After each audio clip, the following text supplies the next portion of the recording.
Hi, fantasy readers. This is Karyne Norton, your fellow book binger, and you are listening to the Finding Fantasy Reads podcast, where you can test out a new fantasy story every single week to find your next favorite author. You'll want to stick around for today's story if you like fairy tale retellings with a bit of snark. It's written by Kendra E. Ardnek, the self-proclaimed arista of fairy tales. With dozens of short stories and books under her belt, I think it's a fair title. She recently got married and moved across the state, so she's currently figuring out her own happily ever after. And while much of her life is changing, I would bet she's still knitting, crocheting, and most definitely writing. Stick around to the end or check out today's show notes to see where you can find more from Kendra, as well as how to enter our giveaway before it ends. For now, please enjoy Cinders by Kendra E. Ardnek.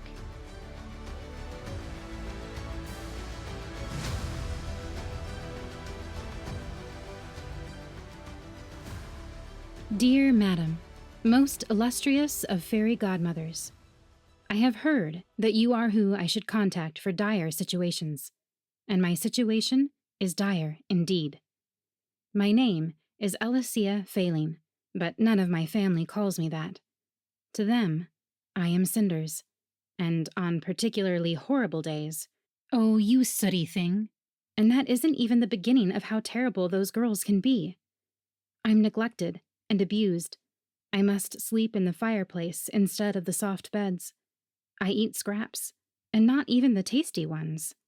There's only one bright light in my life, the prince.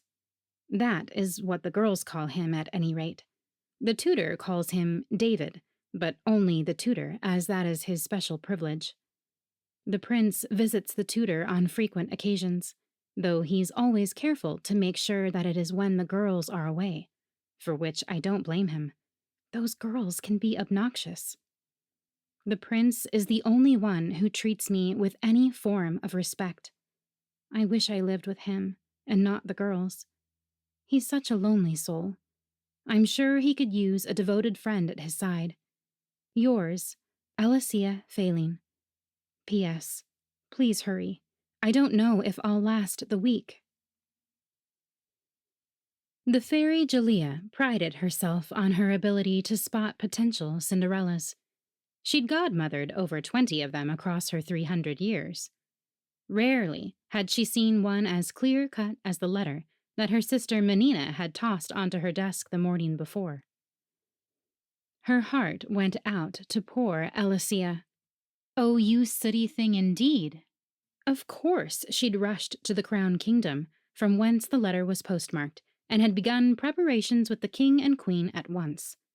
A ball, invitations sent to every eligible young lady in the land. 2 days was short notice, but Alicia was desperate. Jalea only hoped that the girl wouldn't expire under the pressure of preparing her stepsisters for the ball. It would be her last torment, however. After tonight, it would be happily ever after. The Dubris estate where Alicia lived was a mile outside of town, old and inhabited by the respected widow and her 3 children, a son of 12 and daughters 14 and 16. Of the staff, she had identified the tutor, employed for the son's education, but she had not found a Cinders among them.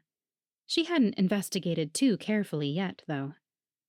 Jalea settled herself into a comfortable tree and pulled the letter from her pocket to reread while she waited for Lady Dubris and the girls to leave for the ball. She was impressed with the girls' diction and spelling. Alicia might be oppressed, but she'd seen to her education. Her penmanship was sloppy and too large, but it was legible. Commotion rose from the yard as the mother and daughters emerged from the house, smothered in so many layers of tulle and beadwork that Jalea frankly wondered how they didn't collapse under them. The brother trailed after them, complaining about how he was always left behind and never got to go anywhere exciting, which both sisters loudly argued. Servants quickly guided him back inside, however, and the ladies were bundled into the carriage to enjoy their night of dancing and fruitless flirting with the prince. Jalea waited a few more minutes to descend from the tree, giving the household a chance to settle down. But she dared not wait too long. There was a distraught and weeping Alicia somewhere, and she was the entire reason for this ball. Yet, as Julia explored the house, invisible to the human eye, she found no weeping girl. Not in the garden, not in the kitchens, not in any of the chimneys, not even in the family cemetery, huddled against her mother's grave as Julia had found no fewer than 8 of her previous Cinderellas. This estate didn't even have a family cemetery. Had she come too late? Was she at the wrong address? She rechecked the envelope that Alicia's letter had come in. No, this was the place. And her research had confirmed that the boy's tutor had been previously employed by the king and queen to teach Prince David, so this was no doubt the household Julia sought. But there weren't even any young girls among the staff. Well, when in doubt, ask the family pets. The Dubree household was, fortunately, in possession of 2 elegant cats, a majestic elderly Tom and a little splotchy gray thing that was scarcely more than a kitten. Of the animal kingdom, cats were by far the most intelligent, also the most prideful. Their only rival was their cousin, the fox. She went to the elderly Tom first and found him sitting on Lady Dubree's bed. "Good evening, my good sir," she addressed him in cat, which was a difficult language indeed and leagues away from the meows they reserved for humans and their own young. Cats never took you seriously if you meowed at them. "Don't trouble yourself," the cat answered with perfect human speech. He sat up and licked a paw. "I'll have you know that I am no ordinary cat." Julia drew back with a raised eyebrow. "That is clear. What is your name?" Truly, she wasn't completely surprised to find that he could speak. 1 in 100 cats possessed the ability, though they always fancied themselves the only one, and were always incredibly secretive about it. "They call me the Duke," he answered. "Now, good fairy, and I do hope that you are a good fairy, if you know what I mean. Why are you here?" "I am looking for Alicia," she answered. "I have good reason to believe that she is the next Cinderella." The Duke stared at her a long moment. "Good reason, you say? And do you have good reason to believe that I know where she is?" Julia drew back, knitting her eyebrows. "According to the letter that summoned me, she's in this very house. Come now, surely you know of Lady Dubree's own stepdaughter." "No, I must admit that I didn't know that she had one," he answered, unimpressed. "The late Lord Dubree was her only husband, and she his only wife." Well, the letter never had explicitly stated that she was a stepdaughter. Still, "They call her Cinders." His whiskers perked up at that. "Ah, her." "Do you know where I can find her?" Julia begged. "A Cinderella is supposed to arrive late to the ball, but not too late. I've already wasted so much time looking for her." "She has a number of haunts," the Duke answered, "and she could be hiding in any one of them. However, I would try the girl's bedroom.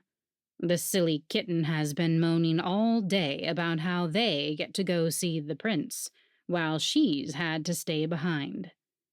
"Thank you," said Julia, nodding. "I must confess that I didn't think to check that room. I've never found a Cinderella there." "Good luck with her," said the Duke, settling back down. "Just keep an open mind, my good fairy.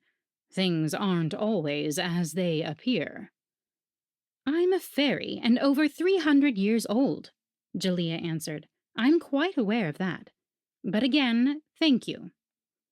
She hastened back to the girl's bedroom to give it a thorough examination, but all she found was the little gray kitten that she'd seen there earlier, curled in the fireplace and staring at the flames.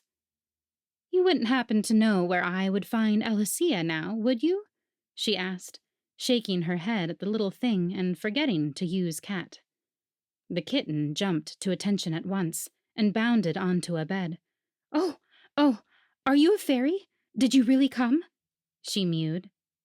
She clearly couldn't speak human and apparently didn't speak cat.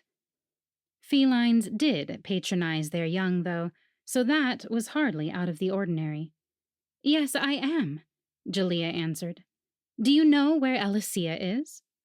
The little thing sat down and wrapped her tail around herself. That would be me. Julia pulled back. You're...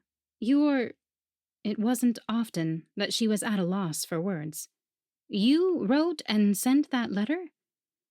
The kitten did look like she'd just climbed out of a coal scuttle, though, so the name Cinders made perfect sense now. I did, she answered, clearly quite proud of herself, as well she should be. I watch all the tutor's lessons, and I taught myself how to write. It isn't easy when you don't have thumbs, but I managed. Julia just blinked. So you're here to rescue me? Cinders continued. Take me away from those dreadful girls so that I can live forever with the prince? You know that he'll treat me properly, like Mother spoils the Duke. He'll let me sleep on his bed, let me eat the tasty tidbits, and won't chase me around with a hairbrush. He already knows the best place to rub me, just behind my ears. Oh, but he's so nice. You're a cat, Julia squeaked out. Yes, of course I am, Cinders answered. What else did you expect? Julia turned away to gather her thoughts. How fortunate it was that none of her sisters were there to observe this embarrassing situation. I was expecting a human girl, she answered. I prepared a rescue for a human girl. You're a cat. That just messes up my plan completely. But I never said... Cinders cut herself off and licked her paw a couple times as she considered. Oh, I guess I never said that either. Oh dear. Oh dear indeed, Julia agreed. I arranged a ball and have come to give you a dress and a carriage. You were supposed to go to the ball, fall in love with the prince, and live happily ever after. I like the sound of happily ever after, said Cinders. But you're a cat. What is a ball, exactly, by the way? Cinders continued. Is it anything like a ball of yarn? Because I like balls of yarn. But the girls don't like balls of yarn, and they're incredibly excited about this ball, so I don't suppose that they're anything alike. What is a ball? It's a party, Julia answered, with dancing. Oh. Cinders looked down dejectedly for a moment, then back up at Julia pleadingly. But are you still going to take me away from this place so I can live with the prince? You're a powerful fairy who fixes things. Surely this is only a minor setback for you. Minor setback, yes, Julia repeated. She turned to face the cat. Alicia, you are going to the ball. Am I? Yes, you are. Julia scooped the kitten up and strode out of the bedroom. I came here to send a Cinderella to the ball, and that's precisely what I'm going to do. I can't let a small setback like you being a cat get in my way. And will it let me live with the prince? Asked Cinders. We shall see, Julia answered. She took the cat to the garden and set her down next to a large pumpkin. You can't go to the ball dressed like that, she stated, staring down at the pitiful little thing. Let's see what my magic can do. Julia had turned plenty of mice into horses, dogs into coachmen, and lizards into footmen. She had no doubt that this would be no problem at all. Cinders had personality enough. Most cats did. She pulled the wand from her sleeve and muttered the magic words. She never was the showy type, unlike her mentor, who had previously cared for girls with oppressive stepmothers. No showy displays of sparkles and song. The results could speak for themselves, and that was good enough for her. Yet shifting Cinders to a human girl proved harder than she expected.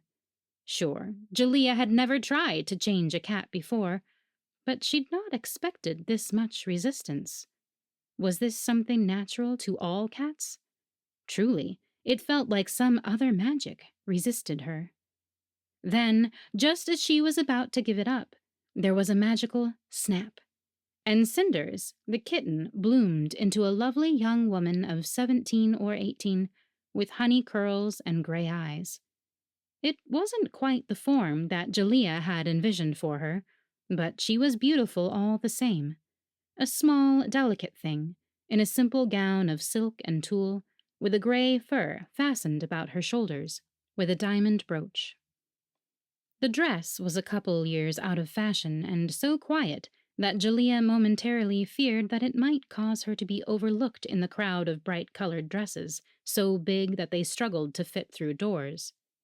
Still, Prince David didn't seem to be a fellow who liked pomp and show, so maybe this was for the best. "Now, just for the carriage, and you'll be ready to go," said Julia, nodding in satisfaction. It was strange to see the world through human eyes, but Alicia didn't mind one bit. Sure, her vision was narrower and shadows now obscured it, but everything was so much sharper. And the colors. Oh, she gladly gave up the ability to see in the dark for the sheer array of colors that humans could see. She now understood why the girls were so fascinated by clothes and insisted on wearing so many different ones. The fairy godmother had given her rules to follow while at the ball. She recited them over and over to herself. Don't let anyone know that you're a cat. Don't betray familiarity with Lady Debris and the girls. Be home by midnight. Alicia didn't think that midnight would be a problem. Humans couldn't see in the dark after all, so wouldn't everyone be back home by then? Though truly, she didn't want to go home at all if she had to. Dusk was muting the vibrant colors when she arrived at the castle. The former lizard footman helped her down from the carriage, and a servant immediately rushed up, calling her "my lady," and escorted her through the massive doors. Alicia had never seen so many people or colors gathered together in one place. Music swelled the air, speeding the racing pace of her heart.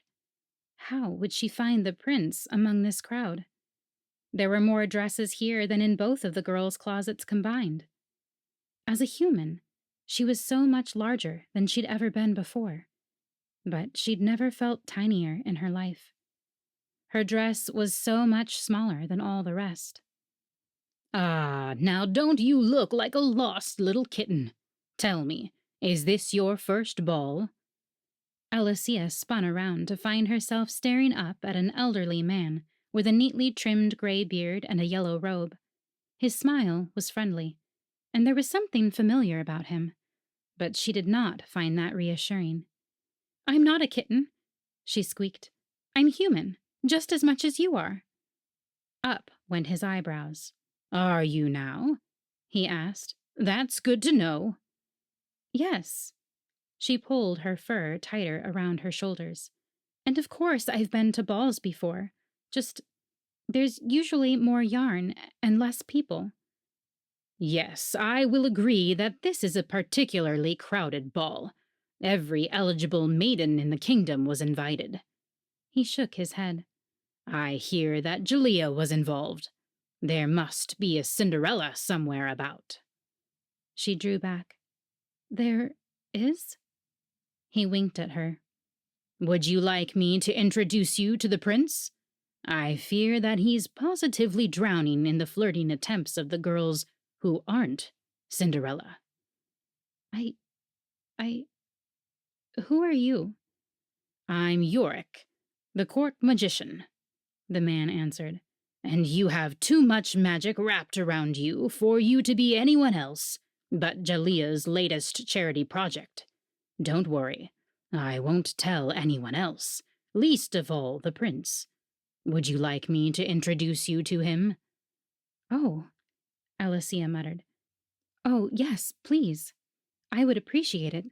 I don't... There's so many people here." Yorick just laughed and offered her his arm. "Come along, little one."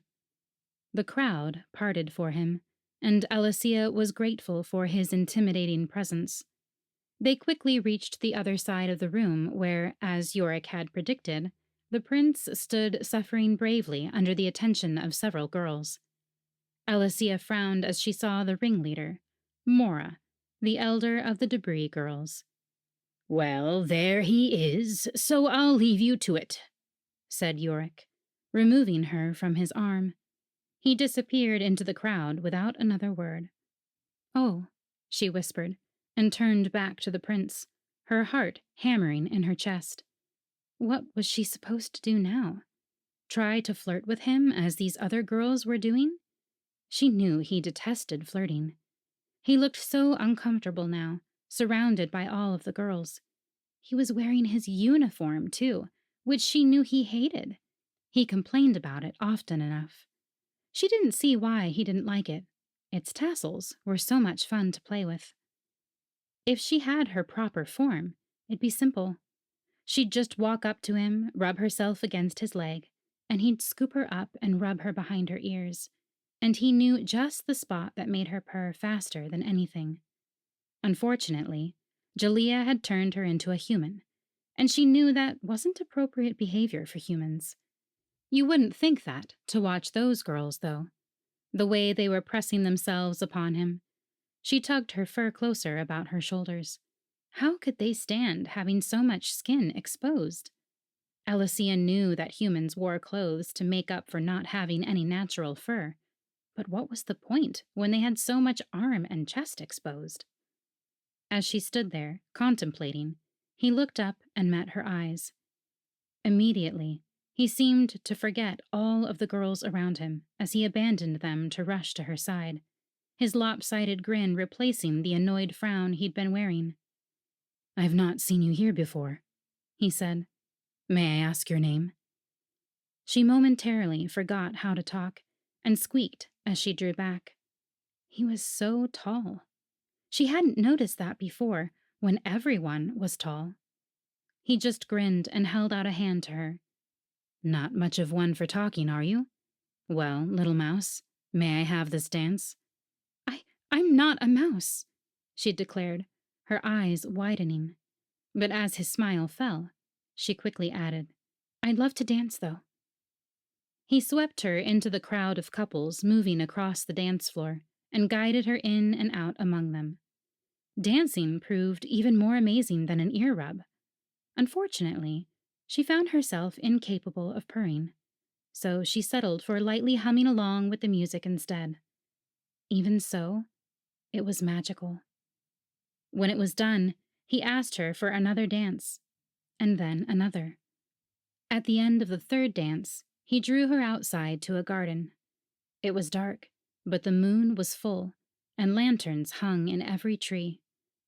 "I've never met anyone like you, little mouse," the prince commented, "and yet I feel that I've known you for years. Isn't that the strangest thing?" Alicia managed a small smile. "It is, isn't it?" This wasn't their first meeting, of course, but how was he to know that she was the kitten that belonged to the Debris household? That, truly, the strangest thing was that she stood before him in this human form. "My parents want me to choose a bride," he continued. "That's the whole purpose of this ball. I was engaged to a princess, but the arrangement fell through 2 years ago, and I never even got to meet her. Now they've placed the task on my shoulders, and I have yet to find a young woman who isn't silly and airheaded." She nodded, though she didn't quite understand what a bride was.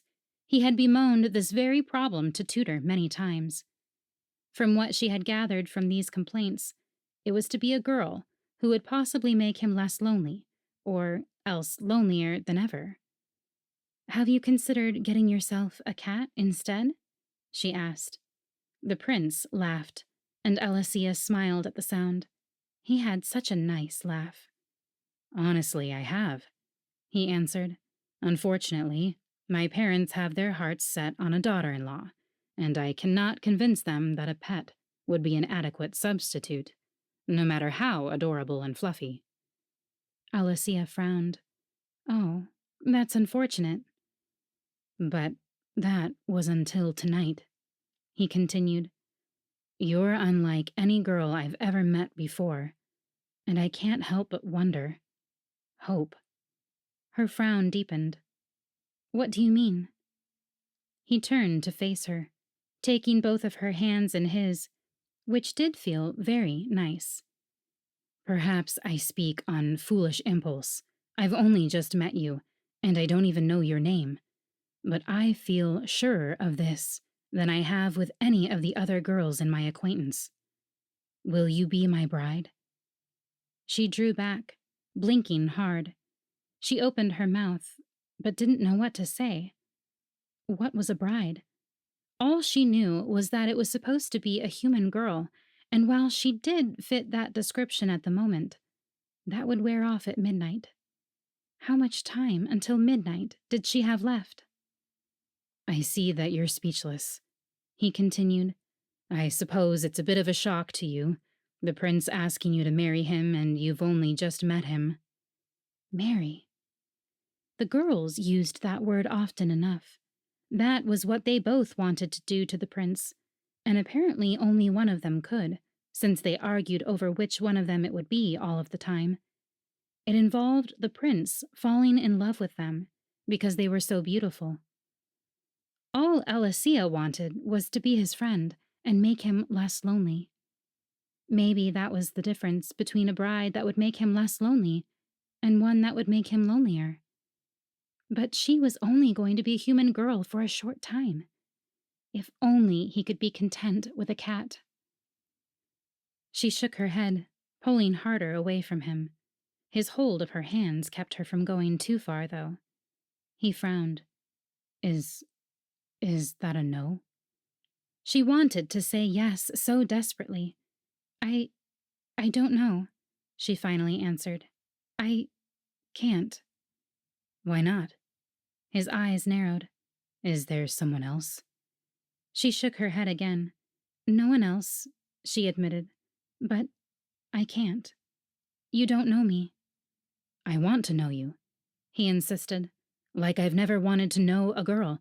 You're just so different and mysterious. You don't even know my name, she countered. I'd like to know your name, he answered. He leaned closer. What is it? She looked down, unable to meet his piercing stare. She opened her mouth to say Alicia, but she couldn't. Because though it might be the name she called herself, it was a lie. She wasn't a human princess. She was a scruffy kitten that looked like it'd fallen in a pile of ashes. So she whispered, Cinders, instead.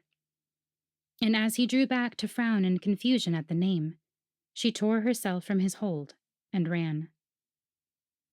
She didn't pay attention to where she was going. It was impossible with the water that was leaking out of her eyes for reasons she couldn't understand. She only wanted to make the prince happy, but she couldn't be what made him happy. Well, there you are, little kitten. I finally have you alone. Just what are you doing here, rather than safe in the hearth at home, where you belong? She blinked back the nasty moisture, only to find herself staring up at Lady Debris. Alicia began, not sure what to say. How did the lady know that she was Cinders? You've been nothing but trouble. It's time that I put an end to it. David stared after the fleeing girl, unsure whether to chase her or not. She didn't seem to want to be followed, but he seemed to remember someone saying that it was the romantic thing to do. He wasn't typically given to romantic rushes of bravado, but for her... He didn't know what it was about the girl, but she somehow clicked into the hollow places in his heart. He was ready to do anything for her, even though he'd never met her before.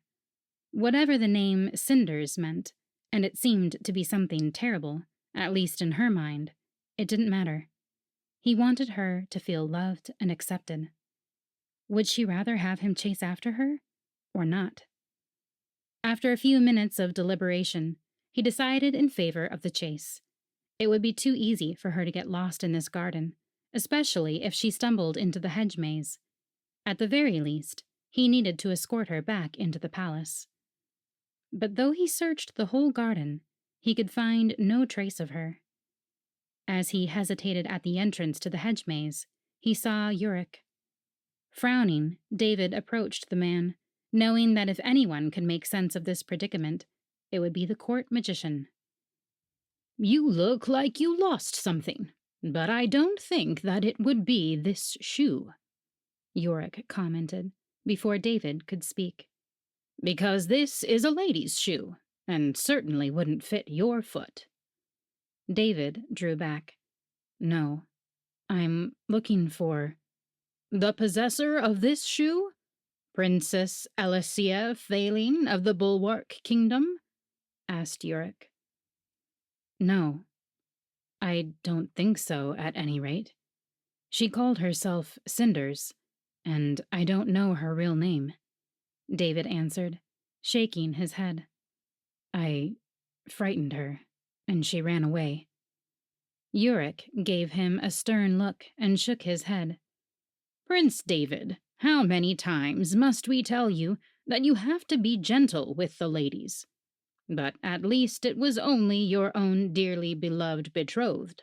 The kitten should be used to you by now, but such is such." David frowned harder. "Betrothed? Uric, my betrothal with Bulwark's princess fell through." "In a sense, but not for the reasons you remember," Uric answered. "Come now, my goddaughter's in danger, and you are the only one who can save her now. Jalia played her part, and quite well, I might add. But Cinderella magic only lasts until midnight, and we are quickly running out of time for that. The Lady Debris has taken Alicia deep into the maze, and her intentions are not pleasant." "Are they not? But it is the girl Cinders I seek, not any goddaughter of yours. I didn't even know you had a goddaughter." Uric just shook his head. "But you did know, once. You knew her and loved her, and you were to be wed last year, but for the foul magic that stole her away. Only my own power kept her memory in my own mind, but I didn't have the means to break the curse upon her. Only you have that, my prince. But you must act quickly, or your Alicia, who currently knows herself only as Cinders, will be lost to you forever." The magician held the shoe out to David, and the prince quietly took it, not knowing what else to do. "How do I save her?" "Oh, come now, are you really as dense as that? Have you truly not listened to any of your lessons?" Uric shook his head. "Into the maze with you. Lady Debris has taken her straight to the center." "The center?" David repeated. In his knowledge, no one had ever found the center before. Rumor said that it held the fountain that was the heart of the kingdom, but it was only a rumor. "Do you truly pay no attention at all to your lessons?" Uric asked. He shook his head again. "Well, there's no time for us to sit here and do a review. Get in there and figure it out as you go." David stared at Uric, glancing down at the shoe a couple times. He opened his mouth to say something else, but the magician just shoved him into the maze. It had been many years since David had last stepped foot into the hedge maze, since he'd gotten himself impossibly lost and might never have escaped had Uric not come to his rescue. The experience had left him with a terror that drummed through his veins now. How could the magician expect him to brave this place, for a girl he didn't know? But then he called to mind those soft gray eyes staring up at him so pleadingly. If she was Cinders, and if she was the girl he'd once been engaged to, he would do anything for her. There was no better reason for him to face his deepest fear. He held up the shoe, which had been dull and gray before, and saw now that it shone like crystal, giving off a soft glow that illuminated the path before him. Slowly, he took a step forward, and then another, and then he came to where the path diverted.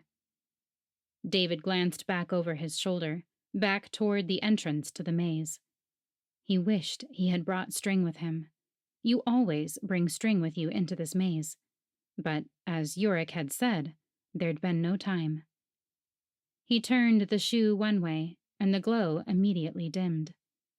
Frowning, he turned it the other, and it shone again. Was it guiding his way? It seemed so.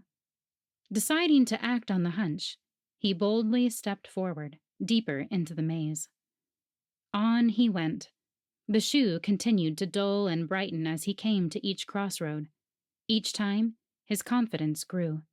He would find the girl, Cinders, Princess Alicia, whatever she was called. He would find her and rescue her from the Lady Debris, whom David had never trusted, and it seemed for good reason. Then the path opened, emptying into a circle of hedge that held a glowing fountain, and the Lady Debris, standing tall and severe as she smiled at him. He'd found the center, and rumors were facts. "What brings you here, my prince?" she purred, and it made David's skin crawl. "Where is she?" he demanded, not wanting to waste any more time here than he had to. She just tilted her head to the side, however. "Where is who? Can't you see that we're quite alone here?" "The girl. Where is she?" "Are you talking about the one who enthralled you so tonight, demanding your full attention and coaxing you onto the dance floor on which you never deigned to tread?" She clucked her tongue. "Why ever do you think I know where she is? And I do hope that you're here to take your revenge for her foul tricks. Otherwise, you're even more the fool than I thought." David opened his mouth to answer, but a plaintive mew interrupted his thought, and he glanced past the lady and saw a cat, scarcely more than a kitten, trying to pull itself out of the glowing water. He rushed forward to rescue the poor, pathetic thing. He knew how badly cats hated the water, but Lady Debris just stepped into his way and, well, she was a lady and did still demand his respect. "Why, my prince, you need not concern yourself with that poor thing," she coaxed. "It took a tumble into the water, and that was its own fault." "But it clearly can't get itself back out," he countered, and he quickly danced around her before she could react, and snatched the kitten out of the water, hugging it to his chest as it shivered and sneezed. And, with it in his arms, he recognized the tiny creature. It was the kitten that belonged to the Debris sisters, the adorable gray-white thing named Cinders. His heart skipped a thudding beat as he turned to stare at the Lady Debris in horror. "You monster," he breathed. "I'm sorry." She gave him an expression of feigned innocence. "You monster," he repeated, with strengthened confidence. "At the very least, you are trying to drown your own daughter's beloved pet, which is horrible enough. But I think we both know the truth." But she just stared at him. "Do we now? And what is this truth?" David took a step back, for she leered at him frighteningly. "Why did you do it? Steal Alicia away from me. How? And a kitten? What kind of cruel madwoman are you?" The kitten gave a loud sneeze and looked up to stare at him. Lady Debris drew back, staring at David imperiously. "A woman who is looking out for her daughter's future." David wanted to throw up. Why did every noblewoman and her sister think that he was there just to marry their daughter? It was his future, happiness, and country that he was concerned about, not any of their schemes. "Your father never told you, did he?" she continued. She took a step forward and seemed to grow, her eyes glowing ominously. "He loved me, but his father had betrothed him to your mother. He convinced me that it was all okay, however, said that he would never trap any son of his in such an arrangement. And then, look what he did to you. The first foreign princess that he could make an alliance with, and Yorick was whispering in his ear. So maybe the girl was that wizard's goddaughter and her parents were both killed, but she should have stayed in her own kingdom. She had brothers to watch out for her." David took another step back. "You wanted me to be free, to marry one of your own daughters, but you never cared what I wanted.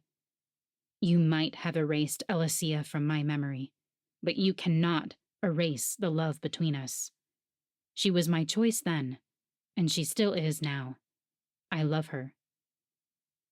In his arms, Alicia mewed softly and piteously. He automatically hugged her tighter and bent down to press a kiss to the top of her head. As he pulled back, she began to glow with the same crystalline light that had guided him through the maze. The glow grew brighter and brighter, and when it died, he held a human Alicia, still damp with the fountain's water, her arms tight around him as her face was buried in his chest. Memory came rushing back, filling the holes that had been bothering him for the last 2 years. He hugged Alicia closer, pressing another kiss into her dripping hair. How had this witch stolen her away from him? How could he forget someone so important and such a solid fixture in his life, even before the betrothal? He refocused on the Lady Debris, who was staring and seething. "It seems," he said, "that you failed." Her lips twisted. "Yes, it seems," she said, and then a ball of fire flew from her hands toward them. David's eyes widened, and he twisted around to shield Alicia from the blast. Better him than her, after all. Yet it never struck. Alicia gave a gasp, and so David turned to see that Yorick had materialized between them and had caught the fireball. Lady Debris drew back, hissing like a cat. "You! You ensorcelled my goddaughter," Yorick stated. "Did you really expect me to refrain from meddling? I couldn't break the spell, but I've watched her and you this whole time, and now that she's free—" He waved his hand and smoke surrounded the woman. When it cleared, a black cat stood in her place, hissing and screeching. Yorick turned to face David and Alicia. "Well, I think that will be the last we have to worry about her. But I'll see to it that her children are cared for. Don't you worry about them. The world is well rid of her." He held out his arms, and Alicia finally pried herself away from David to rush into her godfather's embrace. You were watching me?" she breathed as she finally pulled back. "Of course," he answered. "It wasn't hard to disguise myself as the lady's dearly beloved pet cat. She never once suspected that I might be the Duke. Now—" He met David's eye. "That was well done, my good prince. But we should return to your parents now, and leave this fountain alone." And he waved his hand, and mist surrounded them. "I have a feeling that I should be angry with you, Yorick. Or shall I say, the Duke?" Yorick turned to see the fairy Jalea standing beside him. He raised an eyebrow. "Truly? Why do you feel that emotion is necessary?" The fairy arched an eyebrow of her own, shaking her head at him. "You used me." "Did I?" Yorick cast a glance toward David and Alicia, seated at the other end of the room, completely absorbed in each other as they had been ever since she'd been restored to them. The kitten summoned you all of her own accord and idea. Besides which, I certainly would have freed her myself if I'd had the ability. Truly, and I'm sure. Jalea shook her head again as Yorick turned back to face her. Are you sure you didn't mention me to her at all? She was a kitten, and missing her memories. I might have dropped your name, Yorick admitted. But it would have been a pure accident, I'm sure. She was a clever little kitten. Taught herself to read and write and everything. Come now, don't tell me you didn't enjoy the change of pace to your normal routine. Surely you grow bored of your charity cases playing out the same way every time. It isn't always the same, Jalea answered. But I admit that I've never had it happen like that. There's a first time for everything, and don't tell me that you regret seeing to it that those lovebirds are reunited. He glanced again at David and Alicia. This day is a long time overdue.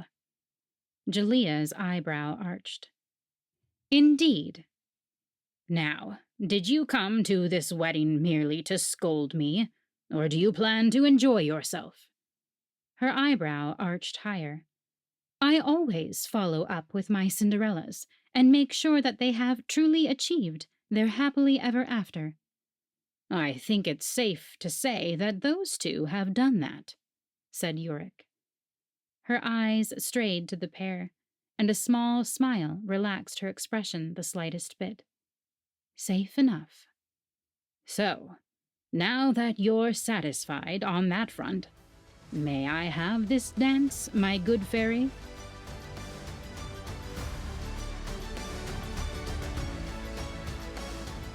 I hope you enjoyed listening to Cinders by Kendra E. Ardnek, narrated by Karyne Norton. If you want to read more by Kendra, go to kendraeardnek.weebly.com to find more of her books. You can also sign up for her newsletter, which features a monthly roundup of retellings released in the previous month. This month, we are running a wintry giveaway with 4 audiobooks and a 3-month Audible subscription. So if you want a chance to win, go to findingfantasyreads.com/giveaway to enter. The giveaway closes Saturday night at midnight. As always, I will have links for all those sites in the show notes. If you haven't already, don't forget to subscribe to Finding Fantasy Reads so you can automatically download new episodes as they come in. It also increases the podcast's visibility on podcast platforms, which helps both authors and listeners find the show, which means the podcast can continue to give you more short stories for even longer. You should be able to hit subscribe from whatever app you're listening in. For those of you in America, happy Thanksgiving. Thank you all for listening, and happy reading.